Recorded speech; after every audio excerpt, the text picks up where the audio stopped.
சுந்தர், நீ தான் இந்த ப்ராஜெக்ட் தூதுவரா? ஆமா, என்னோட பேர் உங்களுக்கு எப்படி தெரியும்? எனக்கு எல்லா தர்மமும் தெரியும், எல்லா நியாயங்களும் தெரியும். ஏங்க எவ்வளவு பழைய டயலாக் இன்னும் இதையே சொல்லிட்டு இருக்கீங்க? ஆமா, எல்லாரும் ஈஸியா வந்து பாக்குற அளவுக்கு உட்காந்துருக்கீங்க. இது என்ன பெரிய விஷயம்?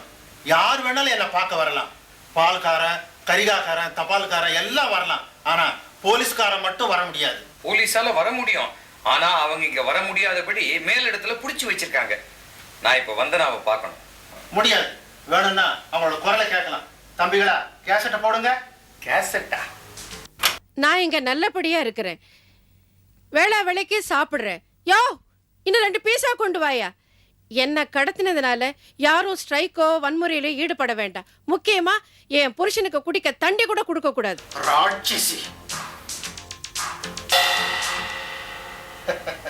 இங்க எல்லாரும் சந்தோஷமா தான் இருக்காங்க. அது சரி. பாஸ், உங்களுக்கு ஒரு இமெயில் வந்திருக்கு. பிரிண்ட் அவுட் எடுத்து வச்சிருக்கேன், படிக்கட்டுமா? படிடா. எங்க இருந்து வந்திருக்கு? தர்மபுரி தர்மலிங்கம் எழுதியிருக்கிறார் அண்ணன், எக்ஸ் எம்பி. அண்ணன் மெக்சிகோ மாரப்பன் அவர்களுக்கு வணக்கம். கடந்த 2-3 வருடங்களாக என்னை பற்றிய செய்திகள் எதுவுமே வருவதில்லை. விரைவில் தேர்தல் வருவதால் என்னை கடத்தி எனக்கு பேரும் புகழும் கிடைக்க வழி செய்து அந்த அனுதாப அலையில் தேர்தலில் எனக்கு வெற்றி கிடைக்க செய்யுமாறு தங்களை வேண்டி கேட்டுக்கொள்கிறேன். நன்றி, வணக்கம். வாழ்க தமிழ், வளர்க மெக்சிகோ மாரப்பன் புகழ். இப்படிக்கு தர்மபுரி தர்மலிங்கம், எக்ஸ் எம்பி.